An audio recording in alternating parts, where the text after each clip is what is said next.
Le podcast L'argent fait le bonheur a été imaginé avec Yomoni. Yomoni, c'est la solution qui permet d'investir son argent en toute simplicité. Et en toute transparence. Depuis maintenant 6 ans, Yomoni révolutionne le monde de l'épargne et propose des placements efficaces à tous ceux qui veulent ouvrir des PEA, des PER et des assurances-vie sans avoir à s'en occuper. Parce que votre argent peut faire le bonheur, le vôtre et celui des autres.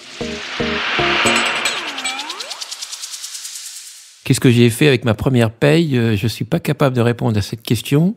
Ce que je sais, c'est qu'un des premiers achats avec mon épouse, donc c'était quand même quelques années après, c'est un tableau, une lithographie de Francis Bacon qu'on a été acheté en empruntant chez Arcurial.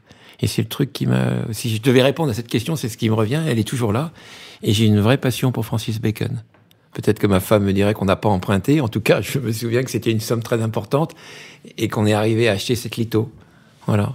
Et c'est quelque chose qui m'a beaucoup marqué parce que c'est l'impression que l'argent pouvait être utilisé pour quelque chose qui me plaisait. Voilà. C'est mon premier... Pour répondre à ta question, c'est le premier souvenir qui me revient. L'argent. L'argent. L'argent. L'argent. Et qu'est-ce que vous en feriez ? Le bonheur. Le bonheur. L'argent Fait. L'argent fait le bonheur. Dans ce premier épisode de L'argent fait le bonheur, nous partons à la rencontre du dénommé Olivier Legrain, 68 ans, qui pour l'occasion nous a reçus dans sa jolie maison en bordure de Paris. Pendant des années, Olivier Legrain a présidé aux destinées d'importantes divisions industrielles, de Rhône-Poulenc à Lafarge. C'était un homme en costume et en cravate, qui dirigeait des centaines de personnes depuis son bureau et passait son temps à manier les chiffres. Et puis un jour de la fin des années 2000, dans la foulée d'un LBO, ce savant mais risqué procédé qui permet à un manager de racheter sa propre entreprise en s'entourant de fonds d'investissement, Olivier Legrain touche le jackpot. Grâce à ce levier, d'où le nom de LBO, Leverage Buyout, le tas d'actions qu'il a en poche vaut tout d'un coup des millions et des millions d'euros. Alors ni une ni deux, Olivier Legrain a pris sa retraite et s'est lancé dans une nouvelle vie qui dure encore aujourd'hui. Olivier Legrain ne dirige plus, il dépense. De l'argent pour la presse et aussi pour les migrants, ce qui fait de lui, vous allez le voir, un philanthrope tout à fait particulier dans ce drôle de monde. L'argent fait le bonheur. Mon rapport à l'argent, au moment où j'ai réalisé que j'avais énormément d'argent, c'est quand j'ai commencé à faire mes LBO et qu'ils se sont très très bien passés. Et donc, je me suis trouvé avec des sommes qui dépassaient l'entendement pour moi. On crée une entreprise, on part, c'est une équipe, et moi je suis très lié, voilà, on était très nombreux, mais c'est une équipe. Et puis petit à petit, cette équipe se démène d'une manière assez fantastique, et se développe quelque chose qui était un des trucs les plus importants en Europe à ce moment-là. Et l'argent n'est pas important, on veut gagner. Enfin, et gagner, c'était en gros que l'entreprise qu'on dirigeait ensemble, c'est pas de l'autogestion, mais enfin il y avait une vraie équipe très très très soudée, remplisse les conditions qu'elle avait données au départ et qu'elle soit de plus en plus prospère pour qu'on puisse faire bénéficier le plus de gens de cette rentabilité. Puis tout d'un coup, on voit que ça se passe très très bien, donc on voit apparaître, à partir des actions qu'on a, des sommes phénoménales. En gros, quand on faisait les calculs de rentabilité au moment où on vendait dans un LBO, c'est très compliqué. C'est très compliqué pour le patron. Parce que le patron, il a la responsabilité de vendre et de racheter.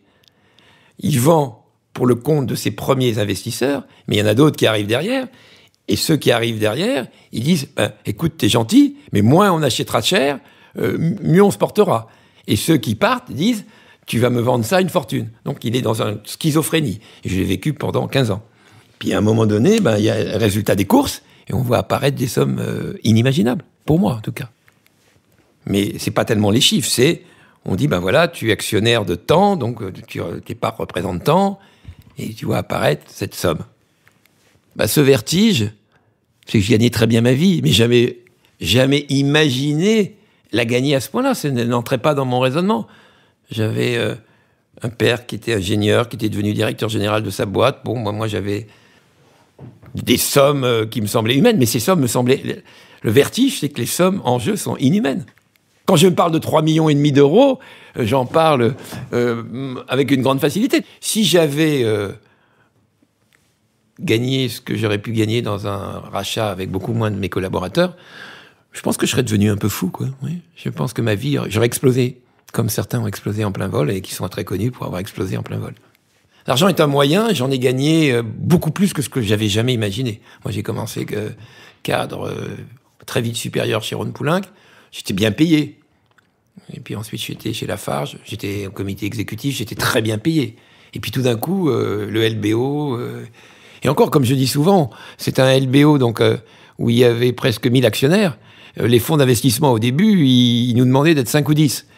Et j'ai fait un jour un calcul, ce que ça voudrait dire sur mon patrimoine si on avait été 5 ou 10. Et là, probablement, j'aurais pété un câble. Je pense que j'ai gagné beaucoup d'argent, mais par rapport à mes critères à moi, je ne suis pas tombé dans la folie. Je connais des gens qui sont tombés dans la folie avec... je ne donnerai pas de nom.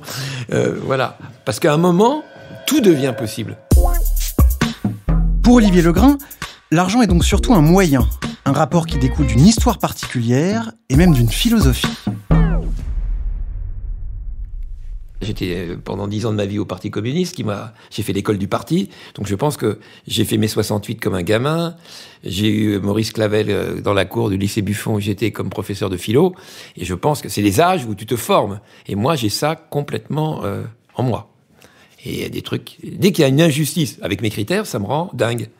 Maintenant, je vis à Neuilly, alors voilà, on va parler sur une autre interview des contradictions, mais que j'assume de mieux en mieux. D'ailleurs, c'est l'avantage de parler. Plus on parle, plus on se rend compte qu'on se soigne soi-même par rapport à ses propres contradictions. L'argent, à quoi j'adosse l'argent ? J'adosse l'argent à l'équité.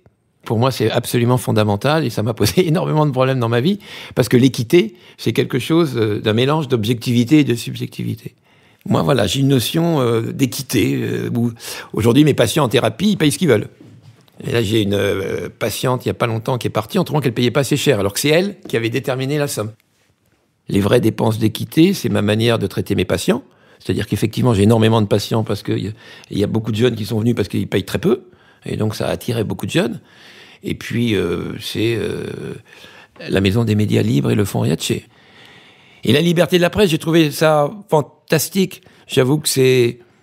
Probablement, quand Mediapart avait des ennuis, avait des problèmes financiers avant d'émerger, comme l'équipe de Plenel a émergé, il m'avait un peu contacté. Donc j'étais très sensible à ces oligarques, comme ils les appellent.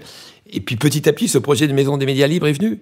Et le problème des migrants, c'était dans mon inconscient, je pense. Oui, je pense que j'ai beaucoup participé indirectement à la création de la délégation interministérielle aux réfugiés, sous la présidence de Macron. Je pense qu'on a son chemin. Et ce chemin se construit petit à petit. Je pense ça de toute ma vie. Je pense avec les bonheurs et les douleurs.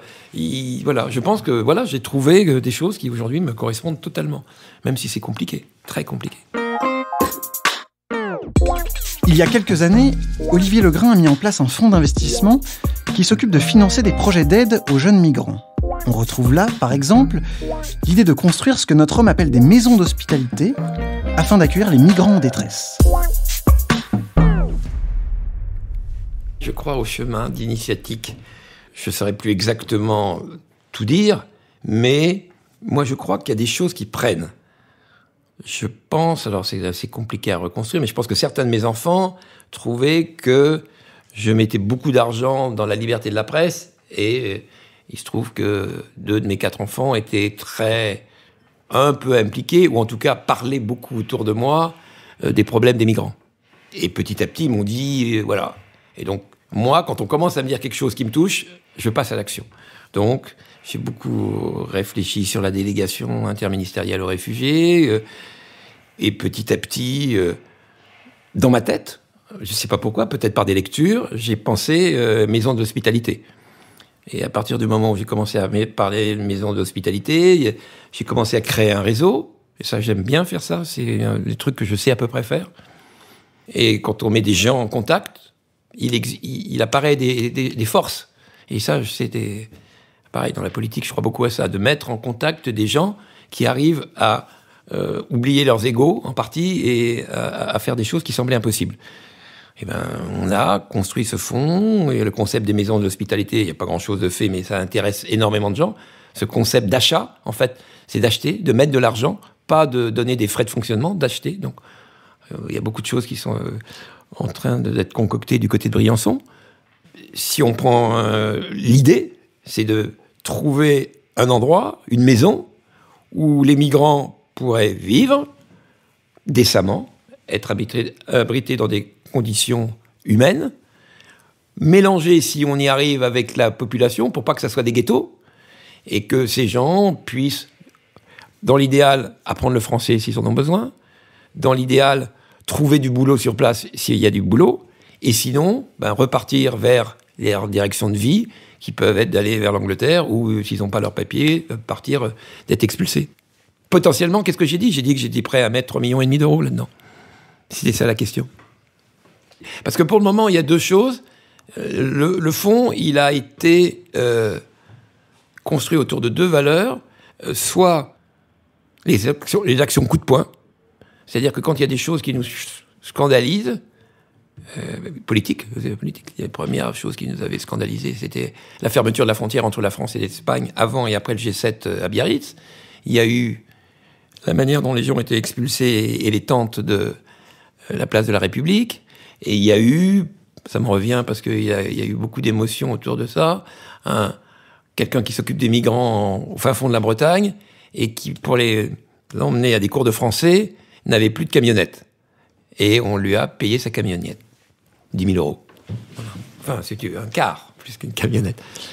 Et ça, voilà, c'est et on en a pas mal, on fait des actions coup de poing. Et puis, il y a les maisons de l'hospitalité, mais pour que les maisons de l'hospitalité se construisent, il faut trouver un endroit, il faut trouver une mairie qui accepte, ça devient un combat politique. L'argent fait L'argent fait le bonheur. L'une des autres idées phares de la philanthropie d'Olivier Legrain, c'est le développement de la fameuse maison des médias libres. Un projet immobilier qui permettrait d'accueillir à moindre frais tout un tas de médias donc, afin qu'ils se concentrent sereinement sur leurs développements éditoriaux. Un projet coûteux et compliqué. Charonne, qui était le premier projet de la maison des médias libres, c'était un appel à projet de la mairie de Paris. Et donc on a perdu. Et c'était un projet gigantesque, c'était un endroit mythique, il y avait un intérêt, voilà. Moi, plutôt, aujourd'hui, le projet était tellement extraordinaire que j'étais prêt financièrement, mais je l'avais dit dès le début. Mais ça allait au-delà de ça. On sentait, et notamment de la part des gens de Mediapart, une sorte d'emballement en général. Et la déception, et certains d'ailleurs le reprochent profondément à la maire de Paris, de ne pas avoir joué le jeu de la liberté de la presse sur cet endroit mythique. Mon caractère fait que quand on a perdu, on a perdu. Et moi, j'ai pas d'enjeu politique. Donc j'ai continué, tout seul, à négocier avec la ville de Paris pour aller vers ce lieu peut-être qui sera moins prestigieux, mais qui est le 70 boulevard Barbès, où on est en train d'avancer avec la mairie.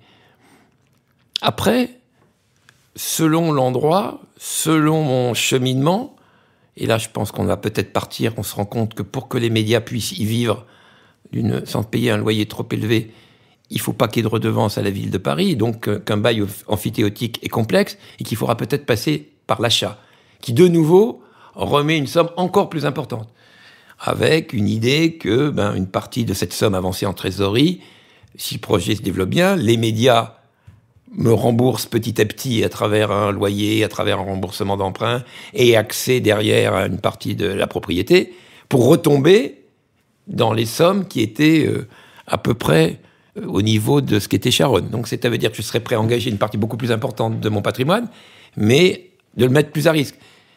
Et comme je ne sais pas renoncer, et c'est probablement mes limites, je pense que j'ai très envie d'aller jusque-là, ce qui probablement peut sembler pour beaucoup de gens plus qu'irraisonnable. En tout cas pour mon banquier. Au fil des dernières questions, nous avons parlé de philanthropie. Mais en vérité, il s'agit là d'un mot qu'Olivier Legrain n'aime pas trop pour décrire ce qu'il fait de son argent. Que ce soit la maison de la liberté de la presse, la maison des médias libres ou le fonds des migrants Henri Hatché, c'est un engagement politique. Ça n'a rien de la philanthropie. Et d'ailleurs, c'est un très gros problème, c'est que les gens ne mettent pas d'argent et les philanthropes ne mettent pas de l'argent dans des combats politiques. Et que ce soit sur la liberté de la presse, je suis le seul à mettre de l'argent, et dans le fonds Riaché et la date d'aujourd'hui, 90% de l'argent vient de moi. Les gens ne mettent pas de l'argent dans des combats politiques. Donc je ne suis pas un philanthrope. L'équité, c'est, aujourd'hui, pour moi, de trouver des projets qui me plaisent, qui ont un engagement politique, et qui... voilà, c'est mon équité à moi. Aller faire de la voile ou marcher ou partir en vacances, j'ai beaucoup de mal à partir en vacances. J'ai toujours eu beaucoup de mal à partir en vacances. Donc j'ai un problème d'ailleurs avec ça. Peut-être que je devrais faire une psychanalyse. Voilà. J'ai un problème avec... j'ai besoin que les choses se fassent. Alors, j'ai besoin d'aimer les gens. J'ai besoin d'être aimé. Ça, j'ai beaucoup travaillé là-dessus. Mais voilà. Donc il y a ce besoin complètement vital pour moi, pour vivre. Je ne peux pas vivre autrement. Mon rapport à l'argent... J'ai jamais eu besoin de beaucoup d'argent. Puis petit à petit, l'argent est arrivé. Et j'en ai fait une utilisation d'abord personnelle, pour ma famille, mes enfants.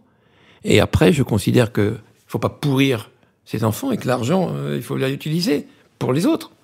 J'ai été éduqué dans le système français. Pourquoi je ne rendrais pas à la société... Oh, cette phrase, rendre à la société l'argent que j'ai gagné, une grande partie. Avec mon concept de ce que ça veut dire de rendre à la société. Mais bon... J'ai l'impression quand même... Moi, j'aimerais bien qu'il y ait beaucoup de gens qui raisonnent comme moi. Je crois que je disais sur une émission de radio que je me sentais très seul. Je me sens très seul. Moi, je rêverais que des gens me disent « Là, tu mets toute cette fortune dans les maisons de l'hospitalité. Moi, je viens avec toi et on en construit. Et on va décupler ton énergie. » Je trouverais ça génial. J'ai jamais trouvé. Quelqu'un m'aurait dit sur Charonne... c'est un projet génial, on va s'associer avec toi et on va gagner le concours de la ville de Paris. J'aurais trouvé ça génial. J'ai trouvé personne. C'est ça qui me déçoit peut-être le plus aujourd'hui. Personne n'est prêt à mettre 3 millions et demi d'euros pour les migrants en France. Personne n'est prêt à mettre beaucoup plus de 20 millions d'euros pour une liberté de la presse. Personne. Et des gens qui ont des patrimoines 3, 4, 5 fois supérieurs aux miens. Les gens, par contre, ils veulent bien acheter des journaux. Ah, c'est sûr. Moi, j'achète pas des journaux. C'est pas mon truc. Mais le fait de ne pas avoir une vie... pépère, quoi, me satisfait à un point énorme, parce que avec le bémol que je soulignais tout à l'heure, c'est-à-dire que je ne suis plus le patron, ça, j'ai du mal, mais je l'assume à 80%, mais être dans une baraque, ou m'occuper de mes petits-enfants, ou faire de, je sais pas, enfin maintenant plus personne ne fait de randonnée, ou faire du bateau, ou du golf. C'est monstrueux pour moi, c'est inimaginable. Alors, je sais pas comment je serai avec les années qui passent, mais aujourd'hui, je me sens comme si j'avais 35 ans dans ma tête. Qu'est-ce que mes enfants pensent par rapport à ça? Ça a un peu évolué, mais je leur ai donné suffisamment d'argent pour acheter un appartement. Et je leur ai dit, le reste m'appartient. Et donc, je sais pas ce qu'ils pensent au plus profond d'eux-mêmes. Je pense qu'ils sont à la fois assez admiratifs, et à la fois assez inquiets. Mais ils ont compris que c'était comme ça que j'étais fabriqué, que c'était comme ça que je trouvais mon équilibre. J'ai un de mes fils qui adore le homard, et qui, chaque fois qu'on allait au restaurant, disait « Profitons-en, il y a encore du blé, promenons les homards, parce qu'après, avec tout ce qu'il va faire, qu'est-ce qui restera ?» À la fin de chaque épisode de L'argent fait le bonheur, avant de vous quitter donc, nous poserons toujours la même question. Elle est assez simple, et la réponse qui viendra dans la foulée pourrait bien dire quelque chose du genre de millionnaire à qui l'on a affaire. Alors voilà, quel est le tout dernier achat qu'Olivier Legrain a fait avec son argent? Le dernier euro que j'ai dépensé, mais je sais pas, j'ai acheté des cacahuètes. Je suis j'ai beaucoup de mal, j'ai un certain nombre d'addictions à la nourriture, surtout depuis le confinement. Je mange des amandes à longueur de journée, donc j'achète des amandes tout le temps. J'adore l'eau Perrier, les amandes et l'eau Perrier. Je suis fou de vin. J'ai 3 défauts majeurs: le vin, les chemises et les livres. Voilà. Alors le vin, j'ai une tendance diabétique, ça m'a un peu calmé. Les chemises, j'adore les chemises, comme ça. Puis j'ai choisi en fonction des humeurs.